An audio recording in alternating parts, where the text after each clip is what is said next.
Ya, baik. Pada video kali ini kita akan membahas sebuah topik baru yang merupakan kelanjutan dari topik relasi dalam teori himpunan, yaitu topik yang kita akan bahas adalah fungsi.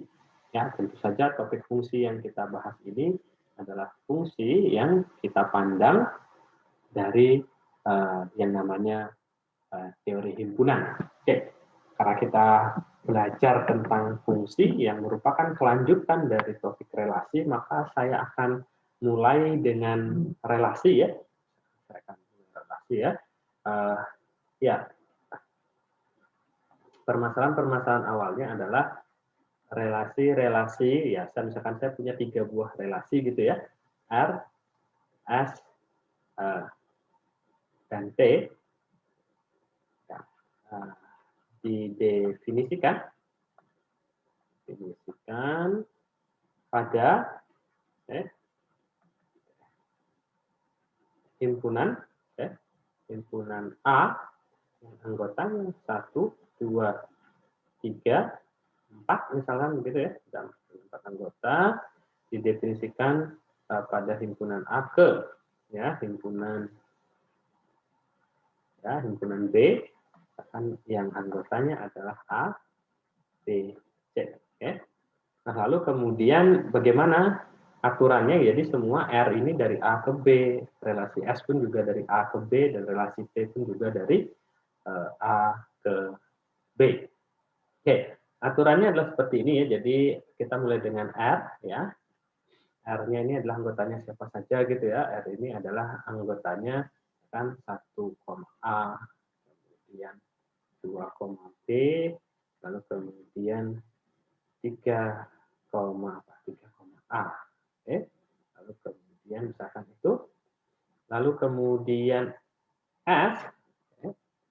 S ini ininya adalah 1, A, kemudian 2, C, kemudian 3, C, kemudian 3, D, kemudian 4, A. Oke. Lalu kemudian T. Oke. Yang terakhir ini misalkan 1, C, kemudian 2, misalkan 2, C lagi, lalu kemudian 3, ini A, dan kemudian 4, B ya. Nah, jadi ini adalah relasi anggota-anggota dari relasi R, S, dan T. Oke, kita coba cermati lebih jauh lagi apa sih yang menjadi pembeda yang khusus dari ketiga jenis relasi ini atau ketiga relasi ini. Ya, kita bisa gambarkan dalam diagram panah ya. Kita gambarkan ya diagram panahnya masing-masing ya. Ini nanti adalah untuk relasi R ya, yang tengah ya, kita gambarkan ini relasi S, dan yang paling kanan nanti kita gambarkan dia untuk relasi T. Oke. Ya, ini sama dari himpunan A ke himpunan B ke himpunan A dan B, A ke B. A itu kita tahu anggotanya 1, 2, 3, 4, dan B itu adalah A, B, C ya. 1, 2, 3, 4, A, B, C, 1, 2, 3, 4, A, B, C. Okay. Nah, kita lihat nanti bagaimana cara memasangkan ya masing-masing anggota yang ada di dalam relasi R, S, maupun T. Sehingga dari diagram ini harapannya nanti terlihat perbedaannya. Oke, kita mulai langsung dari R. 1 itu dipasangkan dengan A. Oke, lalu kemudian 2 dipasangkan dengan B. Lalu 3 dipasangkan dengan A. Oke.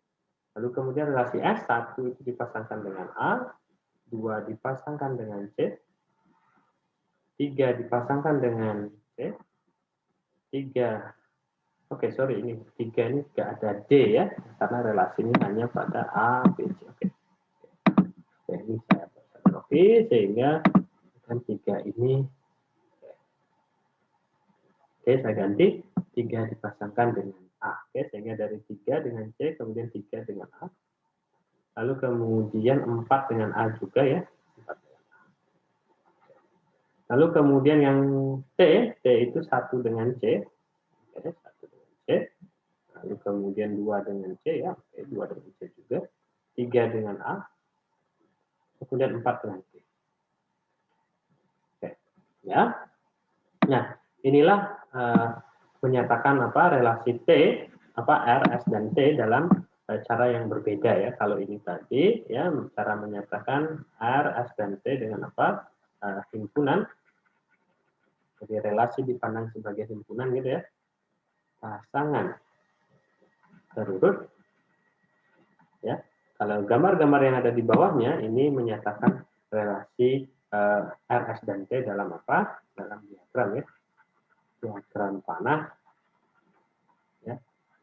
Relasi R, S, dan T. Oke. Lalu kita cermati apa bedanya ya.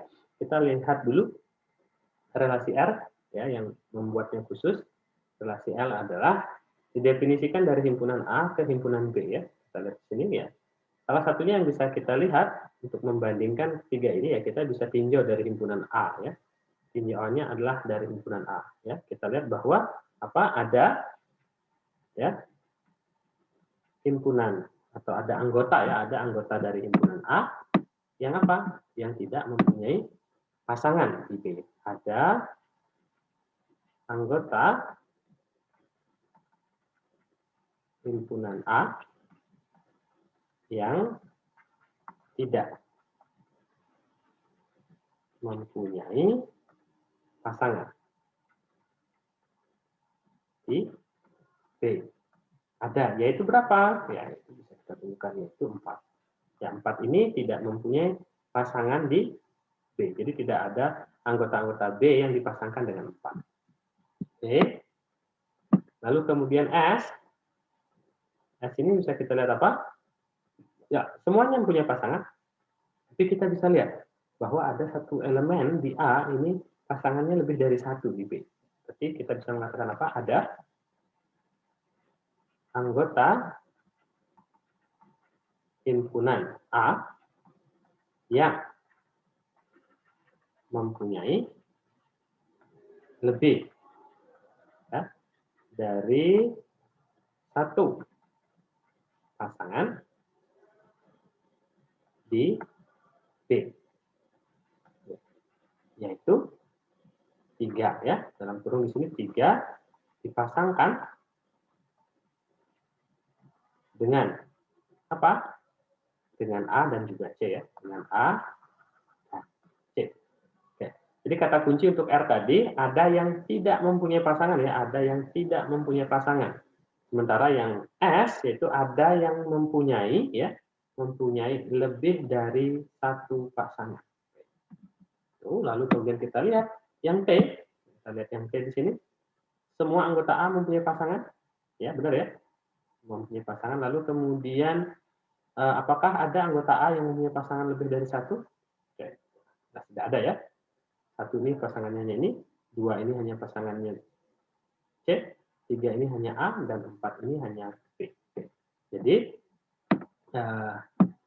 kita lihat karakterisasi atau karakter dari relasi T itu adalah setiap anggota A itu mempunyai pasangan.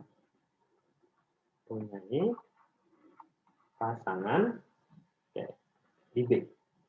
Ya. Ini tadi untuk yang membedakannya dengan R ya. Karena ada tadi yang tidak mempunyai pasangan. Selain itu, apalagi?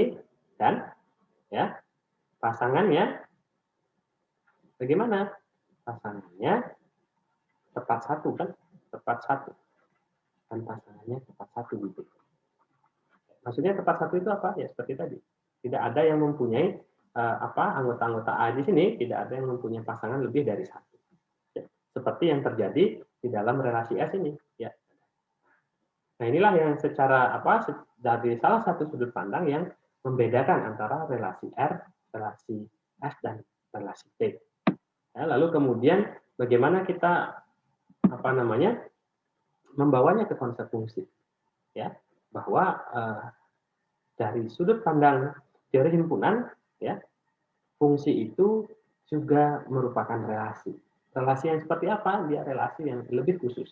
Karena nanti tidak semua relasi itu merupakan fungsi. Hanya relasi-relasi yang tertentu yang merupakan fungsi. Ya. Relasi yang mana yang merupakan fungsi? Ya, kita akan meninjau, yang kita akan bahas adalah relasi-relasi yang seperti ini. Oke. Jadi yang mana kalau relasinya dari A ke B, ya, syaratnya agar merupakan fungsi relasi tersebut adalah bahwa nanti setiap anggota A itu mempunyai pasangan, ya. Jadi setiap anggota A mempunyai pasangan. Jadi tidak boleh ada anggota A yang tidak berpasangan. Dan juga selain itu apa? Ya, pasangannya harus tepat satu. Pasangannya harus tepat satu. Ya. Jadi jelas bahwa relasi R, relasi S ini bukan merupakan fungsi. Ya. Oleh karena itu, sekarang kita bisa memberikan batasan atau bisa memberikan definisi apa yang dimaksud dengan fungsi. Ya. Jadi definisi fungsi, ya, suatu, ya, relasi, ya, saya sebut relasi R gitu ya, dari himpunan A ke himpunan B dikatakan, ya, dikatakan fungsi, ya.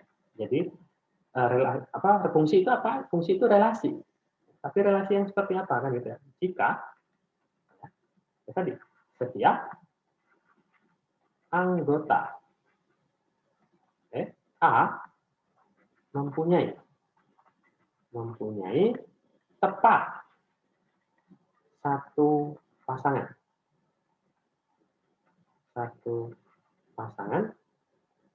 pada himpunan, ya, pada himpunan B, ya.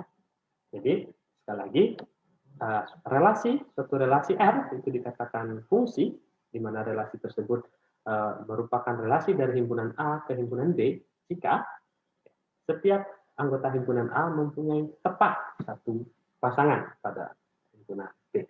Ya, jadi mempunyai tepat satu pasangan. Ya, jadi itu yang menjadi penekanan untuk definisi fungsi ini. Ya, dari contoh ini ya jelas, dari contoh di atas ya. Ya, dari contohnya, kita lihat dulu. Ini untuk contohnya, ya, contoh, ya, relasi R dan S di atas, ya, bukan fungsi, ya. Karena alasannya apa tadi? Ada anggota R yang R, ya, ada anggota A yang tidak mempunyai pasangan. Kalau S, tadi ada anggota S yang mempunyai pasangan lebih dari satu. Oke. Sementara bukan fungsi, lalu kemudian relasi T di atas, ya, merupakan fungsi. Ya. Jadi kita sudah punya yang mana yang fungsi, yang mana yang bukan fungsi. Oke. Nah, biasanya untuk mendefinisikan fungsi gitu ya, ataupun beberapa notasi yang lainnya yang bisa kita acu gitu ya untuk keperluan nanti memahami fungsi. Nah, untuk fungsi sendiri biasanya selain menggunakan relasi dengan notasi huruf kapital ini, jadi fungsi pun bisa menggunakan notasi huruf kecil ya, alfabet yang kecil ya. Notasi fungsi ya seperti ini, F misalkan ya, dari A ke B, ya, ini bisa dibaca F merupakan ya sebuah fungsi, ya, merupakan sebuah fungsi dari himpunan A ke himpunan B. Ya, jadi untuk notasinya, kadang kalau menggunakan konsep relasi ya kadang bisa menggunakan huruf kapital, tapi juga ada yang menggunakan huruf kecil. Ya, jadi Jadi untuk menyatakan suatu fungsi ya. Jadi ini sekali lagi dibaca F ini merupakan suatu fungsi dari himpunan A ke himpunan B. Lalu kemudian kita juga bisa menyatakan definisi fungsi ini dalam bentuk kuantor ya. Jadi supaya kita memanfaatkan apa yang sudah dipelajari di logika matematik, kita menggunakan kuantor. Oke, jadi definisi fungsi ya tentu saja di sini menggunakan kuantor. Ini sebagai catatannya. Ya, bagaimana kita mendefinisikan fungsi dengan menggunakan kuantor ya? F, misalkan ini ya, F ya dari himpunan A ke himpunan B dikatakan fungsi ya, jika kita menggunakan kuantor. Jadi untuk semua anggota A harus mempunyai pasangan di B dan pasangannya mesti tepat satu kan gitu ya. Berarti apa? Ya. Untuk setiap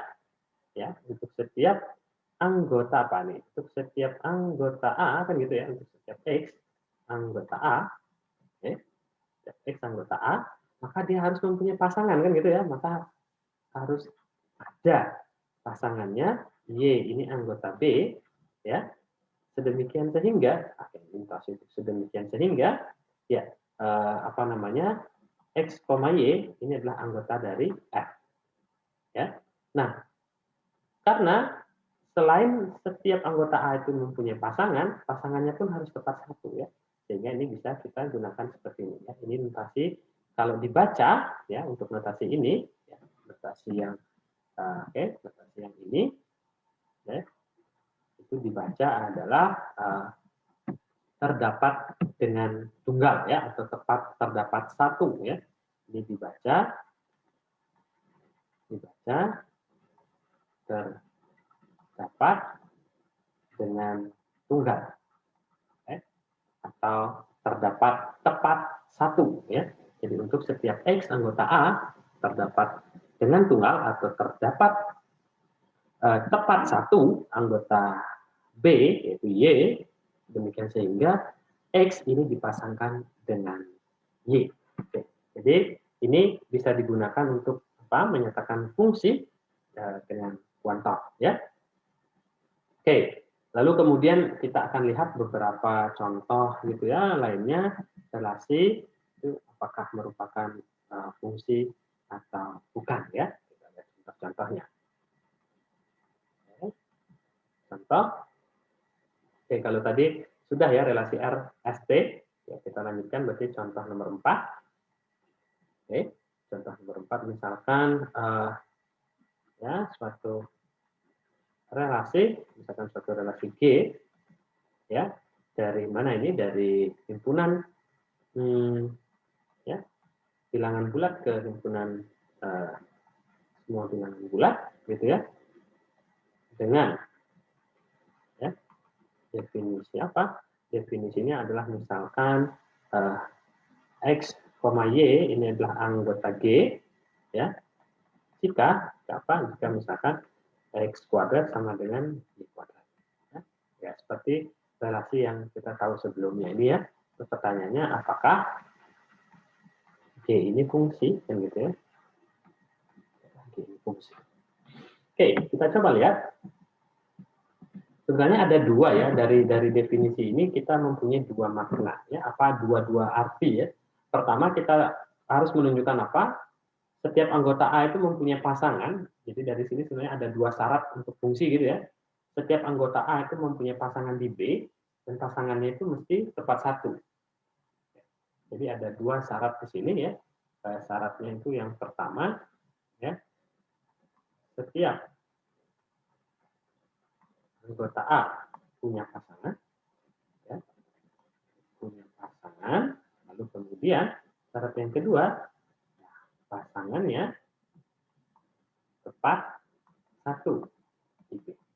Jadi notasi ini mengacu ke dua syarat ini. Nah inilah yang akan kita gunakan untuk menyelidiki apakah si G ini merupakan fungsi atau bukan. Ya. Kita coba lihat. Apakah setiap anggota set di sini mempunyai pasangan kan gitu ya? Ya. Apakah selalu ada Y-nya gitu ya? Kita akan coba lihat. Yang pertama ya, apakah setiap anggota set yang sebelah kiri ini ya mempunyai pasangan.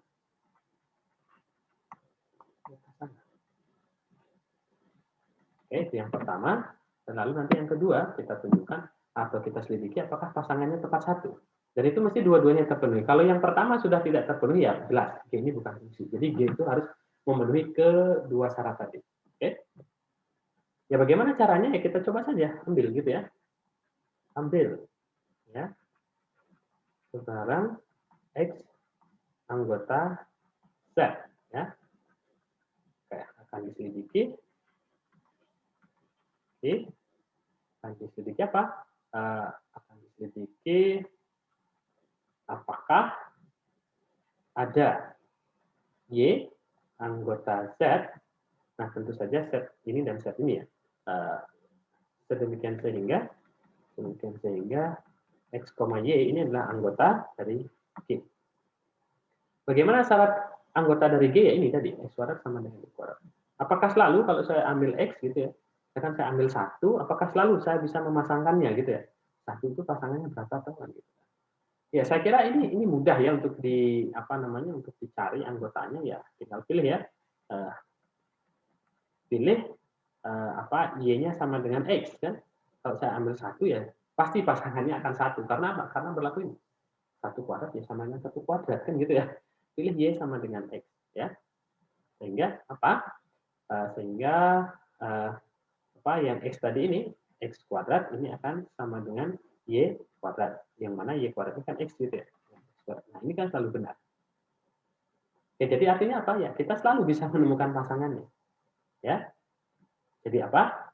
Jadi ya, untuk setiap X anggota set, ya saya selalu menemukan Y anggota set. Ya. Demikian sehingga tadi X, Y ini adalah anggota G. Ya, kalau misalkan saya ambil 1 ya saya pasti akan bisa menemukan 1 gitu kan, 1 kuadrat sama dengan 1 kuadrat. Ambil min 2 ya saya ambil min 2 juga. Min 2 kuadrat sama dengan min 2 kuadrat. Jadi sehingga kalau kita lihat ini definisi relasinya ya pastilah setiap anggota set itu mempunyai pasangan. Yang pertama sudah lolos. Lalu kemudian berikutnya apakah pasangannya tepat 1 gitu ya. Apakah pasangan ya, apakah pasangan ya, apakah pasangannya tepat 1 gitu ya. Kalau tadi kan jelas ya, kita bisa lihat di sini ya, tadi ya, kita lihat tadi berdasarkan yang kita kerjakan jelas bahwa ya untuk setiap X anggota set, X itu pasti berpasangan dengan X gitu ya. X, X pasti elemen G ya. Karena apa? Karena ya X kuadrat ini sama dengan X kuadrat ya, memenuhi ketentuan bagaimana anggota dari G. Ya. Nah, lalu pertanyaannya, apakah X ini akan selalu berpasangan dengan X? Apakah tidak ada yang lainnya kan gitu ya? Ini kan sudah punya pasangan. Apakah tidak ada yang lainnya? Artinya kalau ada yang lainnya, ya berarti X ini bisa mempunyai lebih dari satu pasangan. Ya kira-kira apakah 1 itu pasangannya itu hanya 1? Ya 1 hanya berpasangan dengan 1. Ya bisa dipikirkan apakah 1 itu tidak mungkin memiliki pasangan yang lainnya. Ya saya kira ini mudah ditebak gitu ya berdasarkan apa yang sudah kita bahas di relasi. Ya selain X, ya selain X berpasangan dengan X, X juga akan berpasangan dengan negatif X. Ya, ya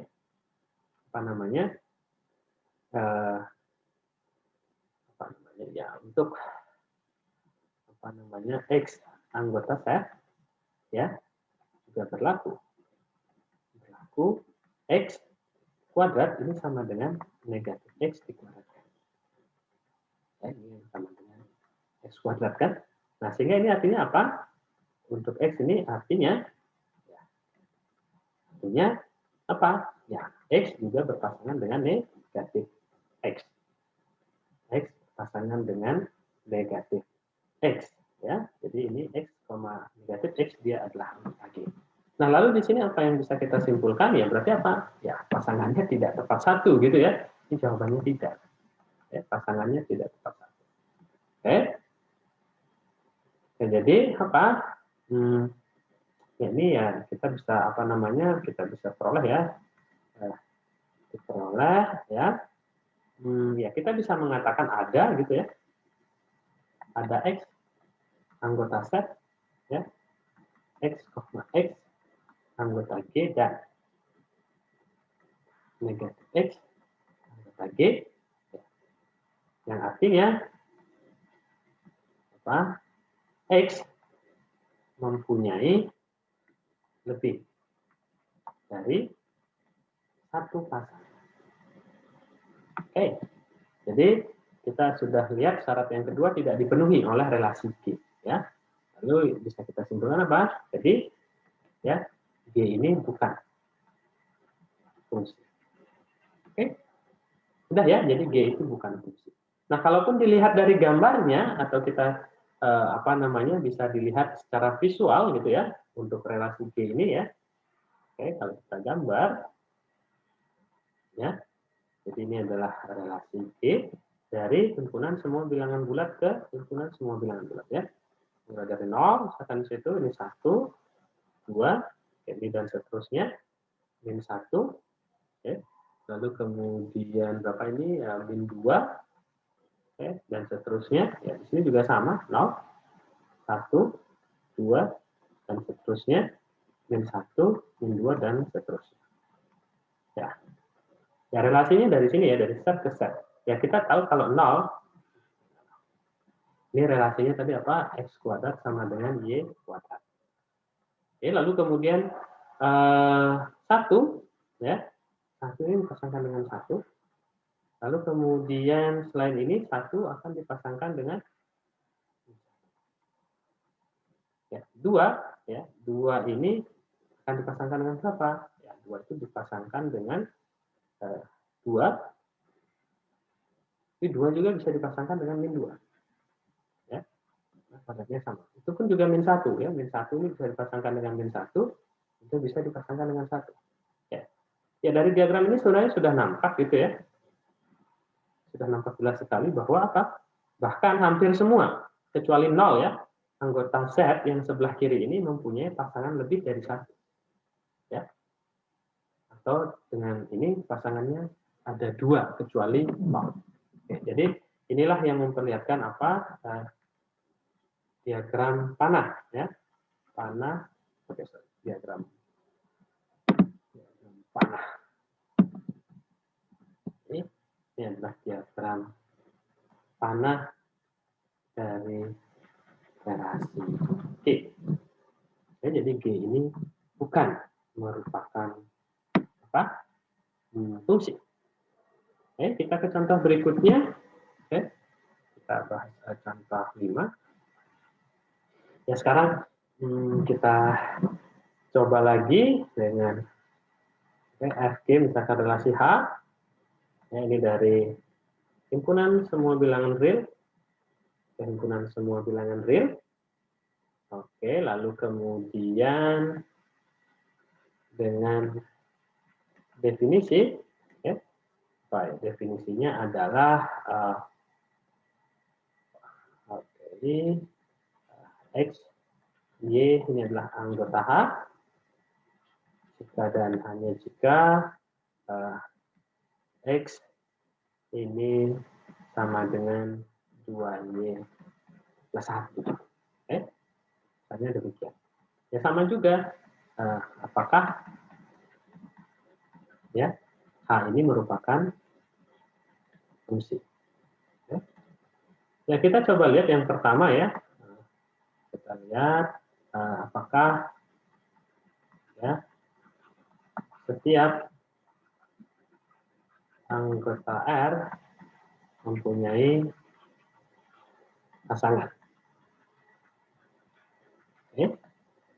Ya, kita lihat, ambil, gitu ya, ambil sebaran.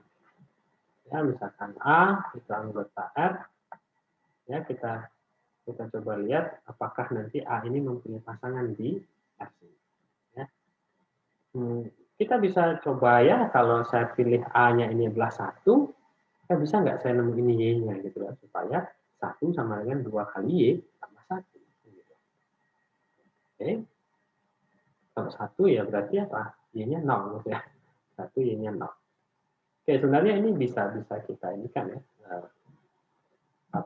Ini dari pemisalannya ya, untuk melihat ya.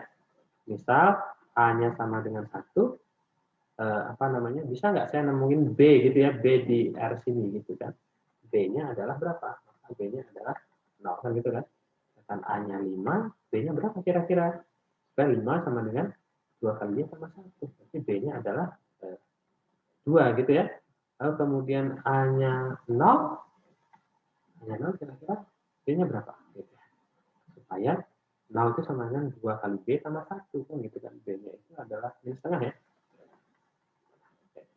Ya ini dari 3 ini kemungkinan besar sih kita bisa. Ya bagaimana tuh cara kita memperoleh ini B-nya 0 kan? Ini kan diperoleh dari apa? Dari 1 dikurangi berapa? Benar nggak B-nya 0? Benar ya? Ini 1, lalu kemudian ya 1 dikurangi 1 supaya 0 ya, 1 dikurangi 1. Lalu kalau ini 5 berarti 5 supaya dapat B-nya 2 ya berarti kan 5 dikurangi 1 per 2 gitu ya. Kami A-nya 0 supaya dapat B-nya min setengah. Oke, ya berarti 0 min 1 per 2. Oke, ini nampaknya sudah bisa memberikan pola gitu ya. 1 kurang 1. Nah, ini kan juga dibuat per 2 nggak masalah. Ini sudah memberikan kita sebuah pola. Kalau saya mengambil A kan gitu ya. Berapa yang harus kita pilih B-nya gitu ya. Jadi pertanyaannya apakah ada B anggota anggota R ya demikian sehingga A, B ini adalah anggota H. Apakah ada ini kan gitu ya. Nah dari tadi kita sudah bisa pilih B-nya itu sama dengan berapa? Ya sama dengan A dikurangi 1 per 2. Ya. Nah lalu seberapa ampuhnya ini kan gitu ya dengan memilih B-nya ini kita coba lihat ya. Kalau B-nya saya pilih ini apa yang saya peroleh kan gitu ya. Peroleh gitu kan. Oke, yang bisa kita peroleh adalah A. Oke, apakah ini ya A, B ini adalah anggota H kan gitu ya. Yang kita bisa dapatkan. Apakah dia merupakan anggota H? Oke, berarti apa? Apakah berlaku A ini sama dengan 2B plus 1 kan gitu. Ya tinggal kita lihat dengan memilih ini gitu ya, B-nya ini bisa nggak berlaku. Oke, berarti apa? 2B plus 1 berarti dia sama dengan apa? Sama dengan tadi B-nya kita pilih ini ya. 2 kali A-1 per 2. Oke, sama dengan ini plus 1 gitu ya. Ini sama dengan disederhanakan A-1 plus 1 ya. Sama dengan A. Oke, jadi 2B plus 1 sama dengan A. Nah, sehingga pemilihannya sudah tepat gitu ya. Pemilihannya sudah tepat bahwa B-nya sama dengan demikian. Oke, lalu kemudian apakah tunggal gitu ya? Apakah tunggal? Oke. Ya, apakah pasangannya tepat 1? Oke. Apakah pasangannya tepat 1? Kita lihat. Tadi sudah ya. Kita tahu bahwa A itu selalu berpasangan dengan A-1 per 2. Elemen H. Apakah ada pasangan yang lain lagi gitu ya? Apakah ada pasangan yang lain lagi? Oke, kita coba lihat pasangan yang lainnya gitu ya. Pasangan yang lainnya apakah ada gitu ya? Kita bisa lihat. Oke. Apakah ada? Ya, misalkan apa? Ada C gitu ya. C anggota R. Demikian sehingga A, C ini anggota H. Ini A dan C ini berpasangan. Oke, berarti apa? Ya, artinya A ini sama dengan 2C plus 1. Ya, sekarang kita tentukan C-nya berapa. Gitu ya. Dari sini diperoleh ya, C sama dengan berapa? Ya, sama juga ya, sama dengan A min 1/2. Oke. Nah, ternyata C-nya itu sama dengan ini. Ya, ternyata sama dengan ini C-nya. C-nya kita lihat, C-nya ini, ternyata C-nya ini sama dengan ini. Oke. Ya, jadi apa? Jadi, untuk setiap A, anggota R, ya, hanya ada tepat satu pasangan dari A. Oke, cukup mudah untuk dipahami. Ya, jadi begitu ya untuk konsep untuk konsep fungsi. Di bagian awal ini fungsi dikaitkan dengan relasi. Oke, semoga video ini bisa bermanfaat untuk teman-teman yang sedang akan belajar fungsi, tentu saja dari sudut pandang teori himpunan. Baik, demikian pemaparan saya terkait dengan fungsi. Sampai jumpa lagi di video pembelajaran berikutnya.